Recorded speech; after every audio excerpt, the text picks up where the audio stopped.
I'm Sarah Woodbury, and this is a historical note about the origin of the title Prince of Wales.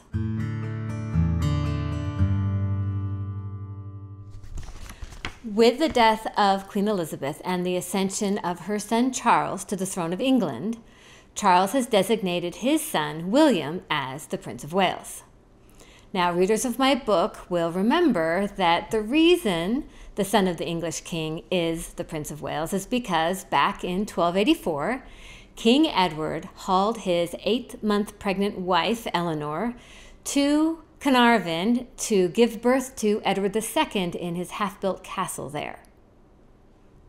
Then, in 1301, he designated this son the Prince of Wales. Ever since, the Prince of Wales has been the son of the English king. King Charles himself was invested as the Prince of Wales in 1969 at Carnarvon Castle. Though both Wikipedia and many YouTube videos explain a great deal about the history of the title, there are some crucial gaps that require further clarification. Perhaps the most important is that the title Prince of Wales didn't exist at all in Wales until 1301. At the risk of stating the obvious, within Wales the primary language spoken was Welsh.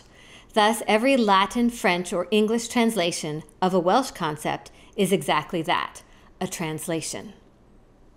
And vice versa, too. Welsh culture was very different from Norman feudalist culture. The Welsh had their own traditions, customs, and laws. Specifically for our purposes, the very word king and prince, as understood by the Normans or the English, were understood differently in Wales. This may seem like splitting hairs, but as I hope you'll see, language has power, especially when it is used as a weapon against an entire people. I'll begin by talking about the word that was used by both the English and the Welsh in the Middle Ages to refer to the Prince of Wales, because it wasn't, in fact, prince at all. It was the Latin word princeps, which translates into English along the lines of foremost leader or principal leader, and was used as a title by some of the early emperors of Rome. In 1165, having led an alliance of Welsh rulers to defeat King Henry II of England, the King of Gwynedd, Owain ap Griffith, used it for the first time in reference to himself in a letter to the French king suggesting an alliance. In the letter, he calls himself Waliarum Princeps. Commentators who've mistakenly translated princeps to prince thereby suggest that Owain was demoting himself from king to prince. Nothing could be further from the truth. Instead, he was acknowledging that he was more than just the King of Gwynedd. He had become the principal ruler of Wales. The Welsh interpreted the Latin princeps to mean the same as the Welsh tywysog, which in English again becomes foremost or principal leader.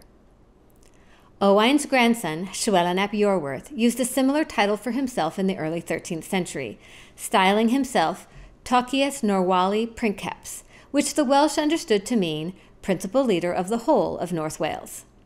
What it didn't mean, despite the ubiquity of modern translations, is prince of the whole of North Wales.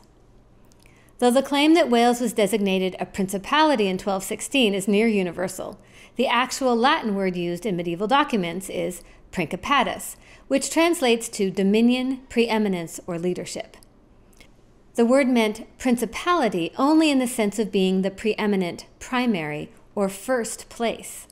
And it is connected to the English word prince, as in the son of the king, only in that both words are derived from the Latin word princeps. Getting back to Wales, both Llywelyn ap Iorwerth and his grandson, Llywelyn ap Griffith, in his time, were forced under duress to come to terms with the English king in order to maintain dominion over their lands. Each bought off the English king with cash, and, despite English claims of their inferiority, continued to refer to themselves as princeps or tywysog. In the case of Llywelyn ap Griffith, he styled himself Walia Princeps or Tywysog Cymru, and his people understood that to mean principal leader of Wales. One of his last letters written from Garth Celyn is signed Llywelyn ap Griffith, Tywysog Cymru ac Arglwydd Eryri, principal leader of Wales and Lord of Snowdon. The important thing to understand in all this is that the English use of the word prince was meant to imply a permanent structural subservience of the ruler of Wales to the King of England. The Welsh never saw their ruler in such a way, in much the same way that when King Edward bent the knee to Philippe, the King of France, doing homage for his Duchy of Gascony, he didn't see himself as subservient to Philippe in any way. With the death of Llywelyn ap Griffith, however, the English gained control of the narrative, and the language of King Edward became the only language in use.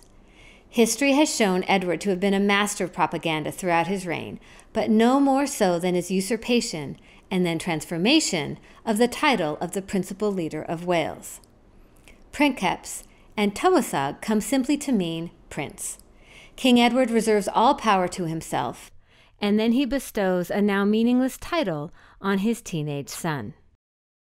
738 years later, William, the son of the English king, becomes the new Prince of Wales. Thanks for watching my video. You can click on the playlist or subscribe to my channel to see more. There'll be a new video next week. If you want to check out my books, click on the link to my webpage.